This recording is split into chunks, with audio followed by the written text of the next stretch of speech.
Have you ever heard the story of someone who has cured their cancer or other life-threatening illness without conventional treatment and wondered, what's happening there? How does that happen?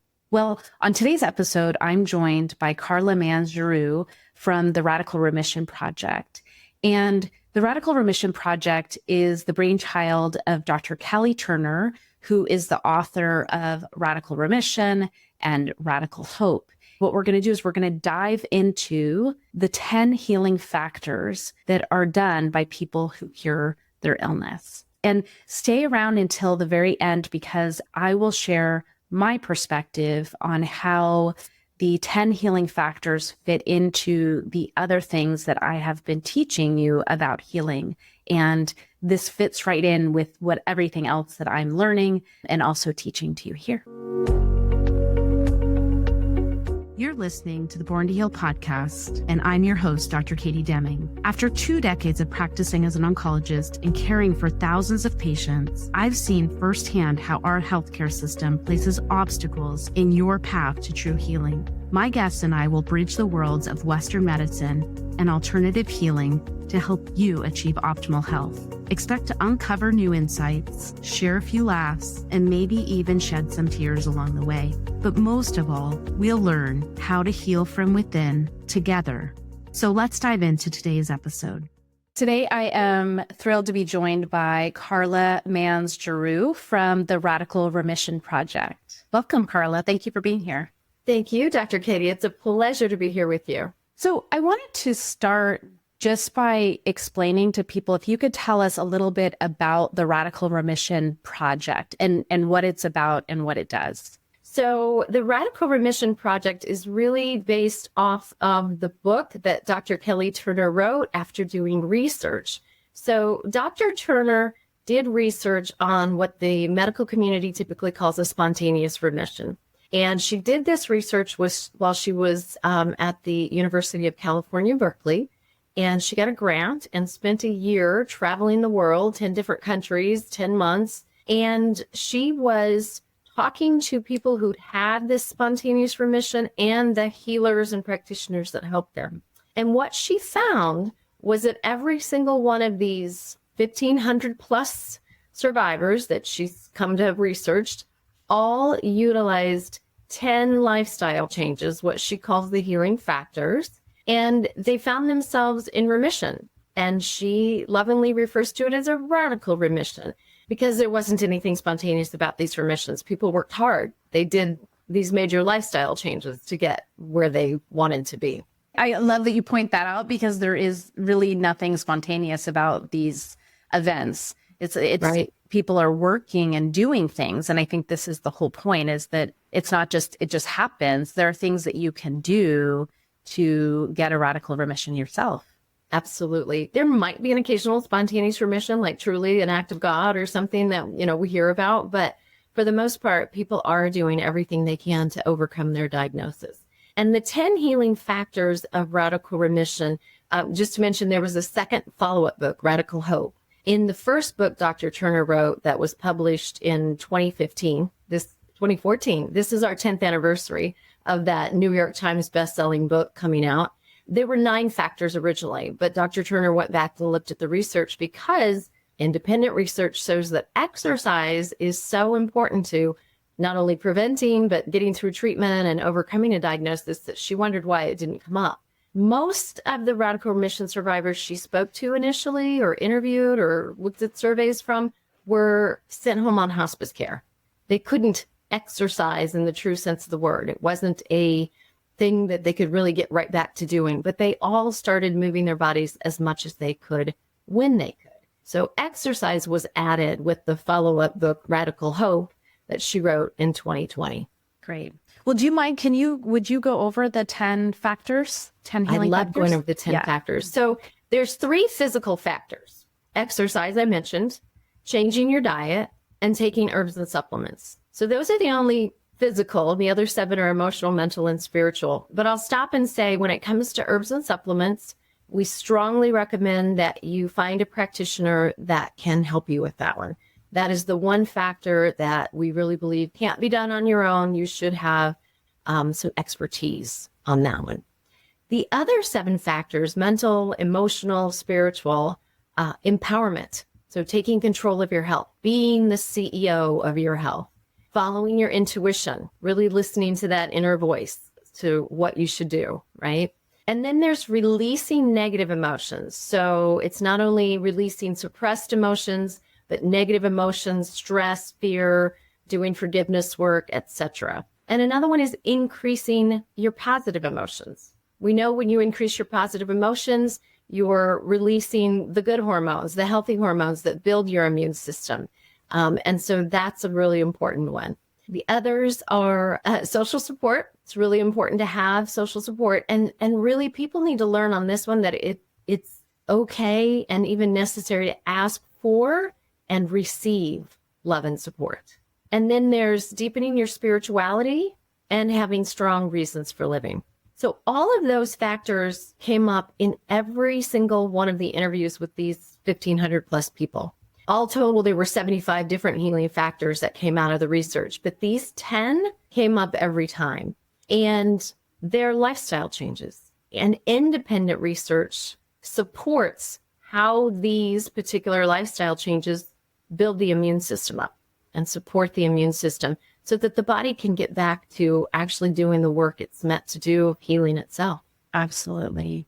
Well, and one thing that when you say spirituality, so deepening spirituality, can you clarify what that was meant in this context? Because I think that that can mean different things for different people. And I'd love to hear what Dr. Turner's take is on that. Yeah, it absolutely should mean different things for different people. There are as many different spirituality practices as there are people practicing them. And what Dr. Turner found was that the survivors were actually connecting to something bigger than themselves. It was finding, whether it was through a religion, through meditation, through some other spiritual practice, through nature, through creativity, whatever it was something that helped them connect to a higher power, something bigger than ourselves. That. Yeah. And I think that because one thing I have people ask are like, well, what do I even know about spirituality? And I think that it's different for everyone, and just finding that connection, connecting with whatever serves you and gives you this sense of a deeper meaning of, you know, why you're here and what this life is about. So exactly. I love that.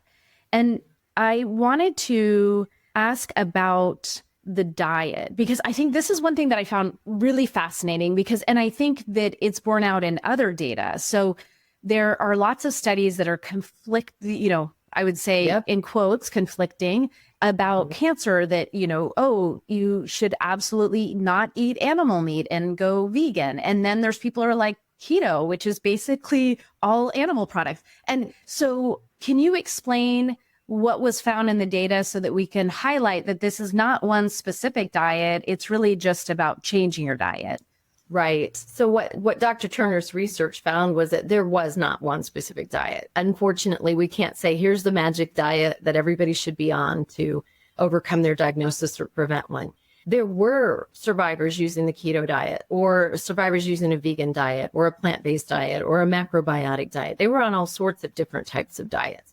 What was found was that they all either greatly reduced or eliminated red meat, dairy, and wheat and refined grains. And that's really more about the processed foods. So the food choices are really important in that it's really more of a plant-based diet that's beneficial.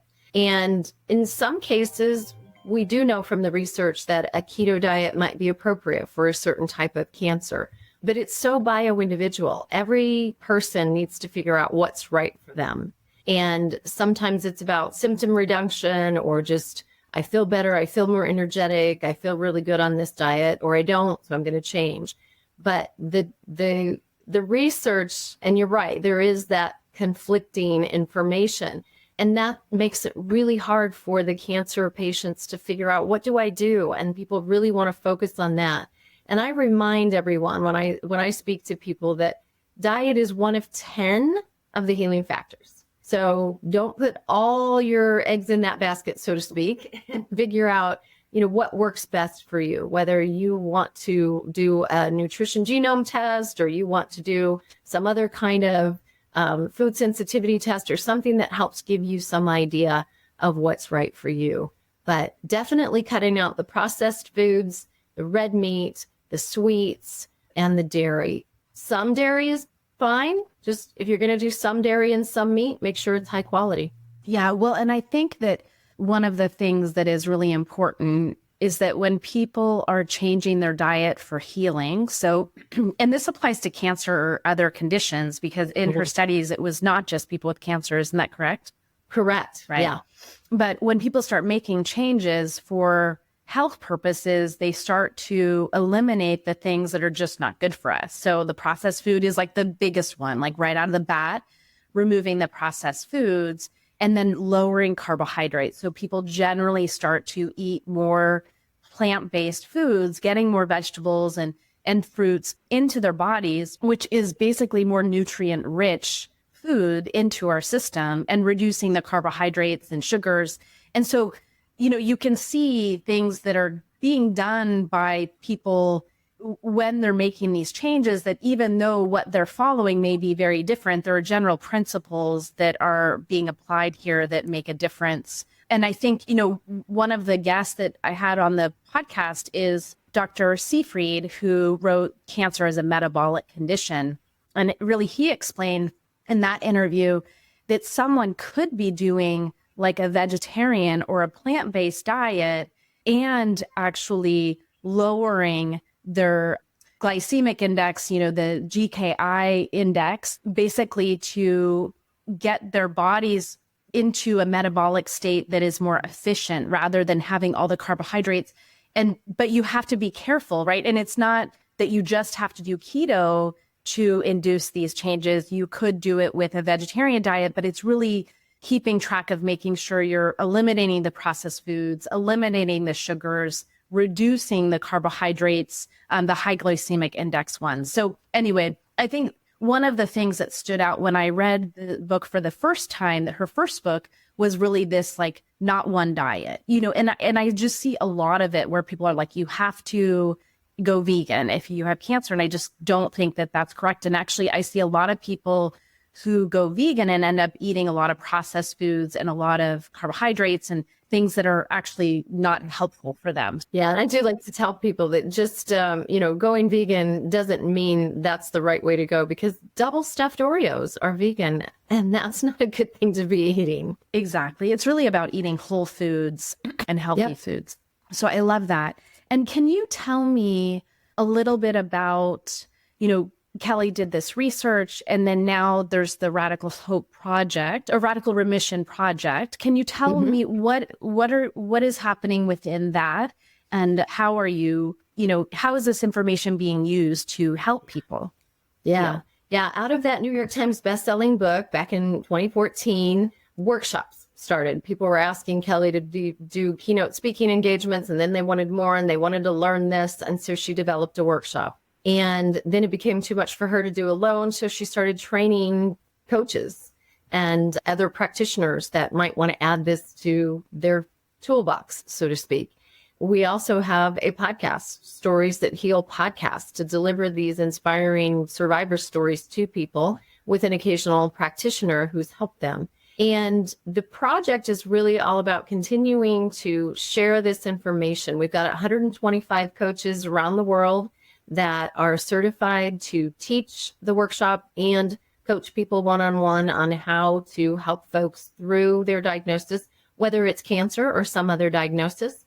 In Radical Hope, she introduced folks with MS and ALS and autoimmune disorders, different things like that have found those 10 healing factors to be beneficial to their healing. So the project continues to share this information. Oh, and Dr. Turner also produced a docuseries. So it's a 10-episode docuseries, approximately an hour on each episode, teaching people more about it, interviewing survivors that are inspiring and showing how they applied these factors in their lives. So there's lots of ways to learn more about these healing lifestyle changes. I love that. Yeah. And I've seen the documentary and it's great. And I like the episodes, they're short and like really able to digest one topic at a time, which is nice for people to be able to assimilate. Because I think, it's overwhelming when you're like, oh, wow, these items touch all aspects of my life. But it really requires change on so many different levels. And like you said, I love that you said like diet is not the only thing. People really focus on the like, okay, what are the physical things that I can do and really hone in on that. But people see results when they're able to create this balance change in all the areas of their life. Yeah. It's a body, mind, and spirit sort of endeavor. You can't just focus on the body. The mind and the spirit have to get involved too. So the mental health, the spiritual health, that matters. And diet is one of those things that's easier to grab onto and go, okay, I've got some control. I know how to do this. I can do this. Although it can be very hard in the beginning, right? When you're trying to make major changes. But yeah, remembering that there's other things. The overwhelm is so common among those of us that get a diagnosis. But what I'd like people to hear is that baby steps matter. Taking small steps over time will make a big difference. None of the radical remission survivors interviewed did all of this all at once. Absolutely. Well, and that's one thing that I talk to my clients about is like it's progress over perfection. If you're starting to make little changes, that little change today, if you then add on the next change, in another week, we're basically building habits that are creating a new way of living because this is really a different way of living your life, right? So you're not just doing something for 3 months that is going to cure you. We're making changes over time that are basically creating a new you, which ultimately creates health in the body. Exactly. I love that. Progress over perfection. And I firmly believe it is about creating a new you. You do have to change and learn to be more authentically who you were meant to be in order to find the healing as well. All of the folks that were in the research were late stage cancer patients with the initial book. And they were often conventional medicine had given up on them and sent them home on hospice. There was nothing left for them. But they still overcame, but they made these as permanent lifestyle changes. So the 20, 30 years later, these people are still alive and well. I love it. Well, and would you mind sharing your story? Because I know that you also were diagnosed with stage 4 breast cancer. And that was back when? When was that diagnosis made? 2014, when I got my metastatic diagnosis, which was 11 years after my initial breast cancer diagnosis. And yes, I am actually a radical remission survivor now. So mine is a hormone receptor positive. And God bless the first oncologist I talked to who said, this is a chronic disease we can manage. I said, great, we are going to manage the hell out of this. And that's what I've been endeavoring to do ever since. So I have Mets to bone all through hips, spine, pelvis, ribs, just about everywhere in my torso. And I immediately started making lifestyle changes and taking the hormone blocking drugs. And the lifestyle changes, I think, make a huge difference for me because I am now 10 years out from that, almost 10. It's more like 9 because it was late 2014. But I'm nearly 10 years from that diagnosis, and I have 8 years with no evidence of disease. Amazing. So I feel like I arrested cancer right away, got it under control, started to see symptoms decreasing, things improving, feeling better for sure. By my first follow-up scan, 3 months, things were stable. And within a year and a half, everything was stable, but a little liver tumor popped up. And that liver tumor, when I switched my care to an integrative oncologist, was completely resolved within 6 months. And again, no evidence of disease ever since. So I feel really lucky, really blessed to have these healing factors to implement into my life because I think it's a big part of my healing. And I can honestly say that the drugs that I do take do not have side effects. If any, they're very minimal. They might just be menopausal sort of things, right? They're so minimal that I don't even really notice them. So I've just been so blessed, and I'm so passionate about sharing these 10 healing factors because of my success, not only overcoming this long, but not having the side effects. So if you were to, counsel someone who is just listening to this, right? So they're not working with someone yet and they're just hearing this, where do they start? Do you know, where does someone get started in doing these healing factors? Is there a place that you guys start? Is it just dependent on the person and what they need? Well, it does kind of depend on the person and what they need, but certainly a good place to start is either with reading the book, listening to the book. They're both on audio. Dr. Turner reads them to you, or watching the docuseries. If you're a visual learner and you want to do it that way, that's a great starting place to start to look at, your life and what changes do you need to make. We also have the workshop. So on radicalremission.com, there's an events page. You can go find a workshop, or you can go find a coach to work with one-on-one.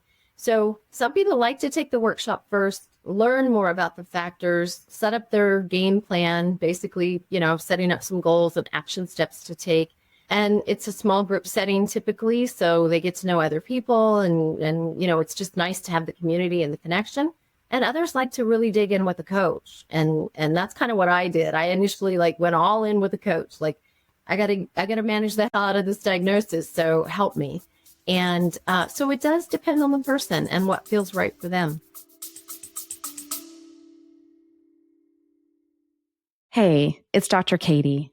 You may have noticed that I talk a lot about water on this podcast. After a year of research, I've learned that optimal water needs 3 key elements: filtration, mineralization, and structure, just like natural spring water. Doing all these steps to my own drinking water took me several hours a week. That's why I'm so impressed with Spring Aqua. Their system incorporates all 3 elements in one system that is basically modeling its technology after the renowned healing waters of the spring at Lourdes, France.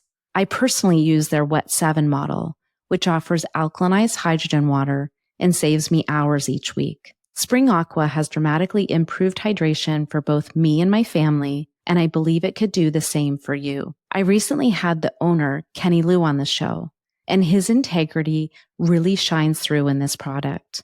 If you're interested in experiencing truly hydrating water that mimics nature's process, please visit the link in the episode description. Great. Well, I appreciate you having you here with us today and sharing all of this.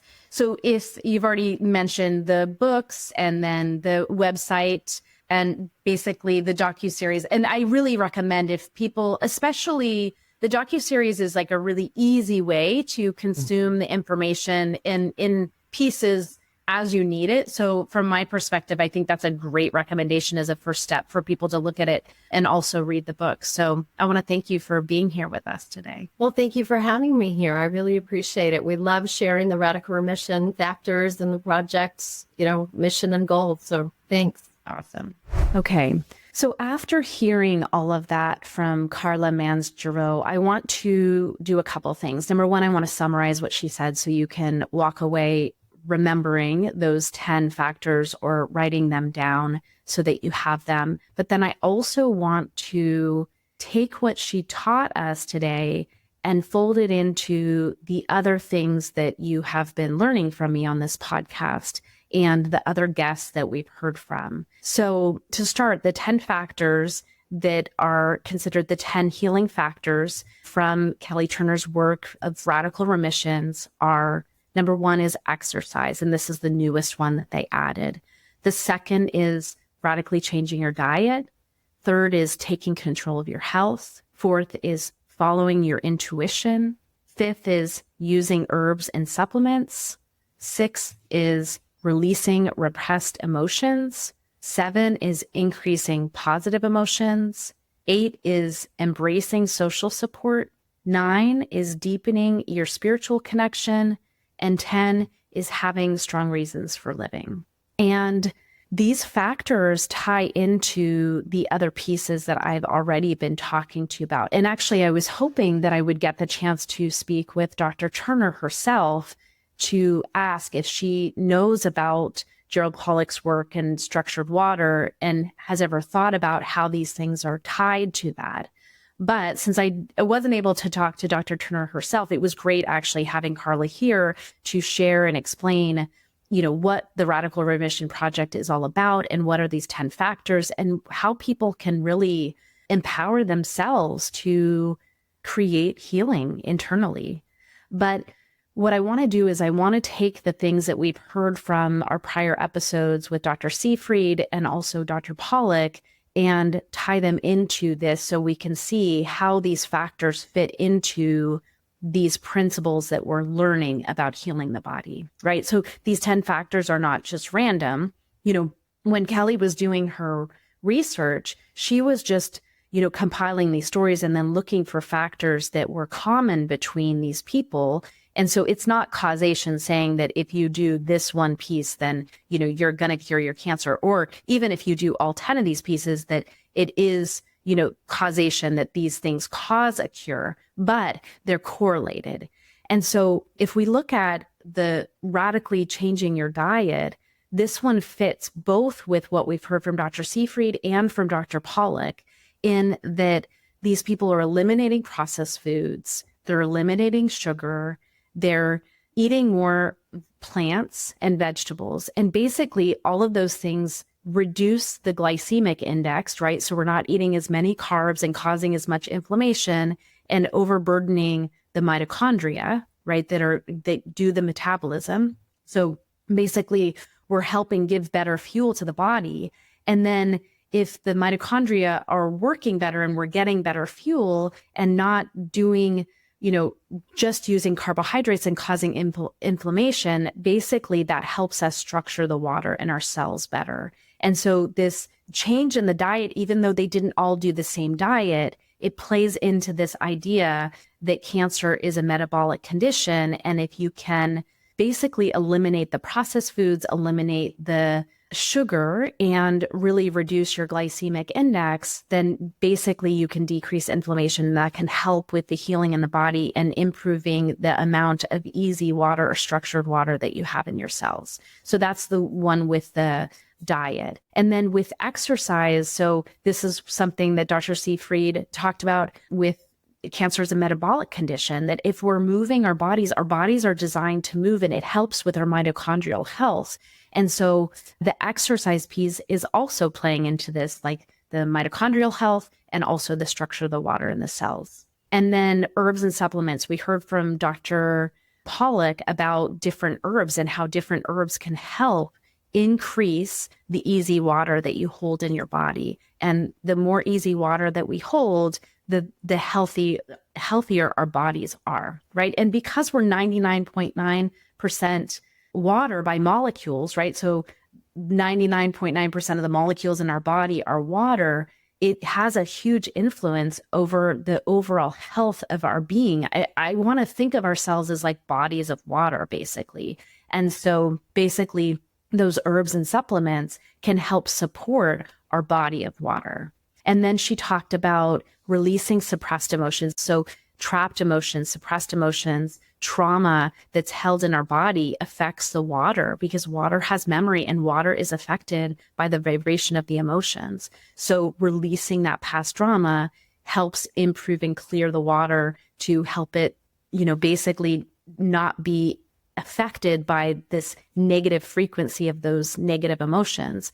And then the other one that she has on her list of cultivating positive emotions also, again, affects the water, because if we're holding the frequency of high emotions in our cells, this allows the water in our cells to structure in a way that is coherent and beneficial to our body rather than disorganized and incoherent.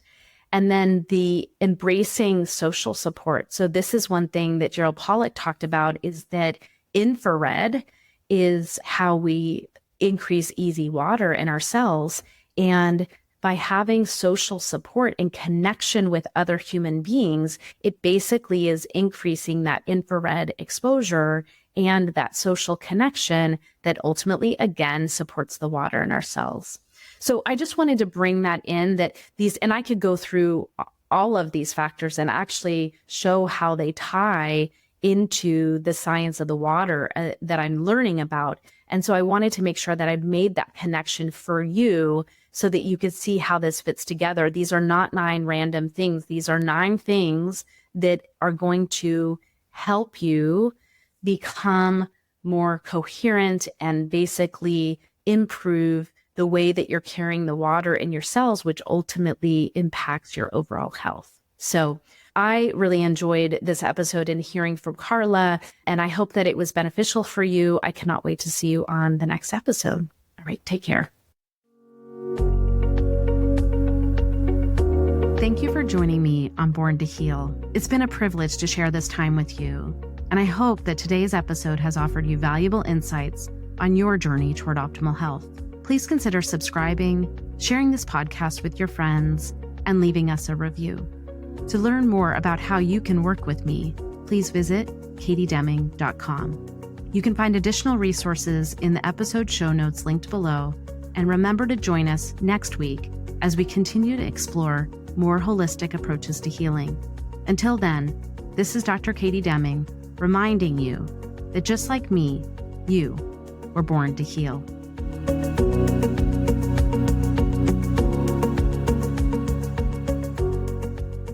What if healing cancer didn't have to be so overwhelming and confusing? What if you could access a higher level of consciousness to accelerate healing? And what if you had a clear roadmap to follow, a path to lead you out of the fear and uncertainty?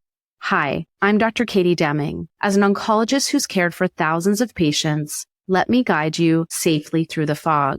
My 6 Pillars of Healing Cancer workshop series is now available, and it's not too late to join. Choose from a range of powerful workshops, each designed to support your healing journey, covering nutrition, emotional well-being, hydration, physical practices, the mind-body connection, and spirituality. Select only the workshops that align with you, or for a limited time, buy the entire bundle and enjoy significant savings. Don't miss this proven holistic roadmap to clarity and deep inner calm to support your healing process. Check the link in this episode's description to learn more and sign up today. Remember, you've got this.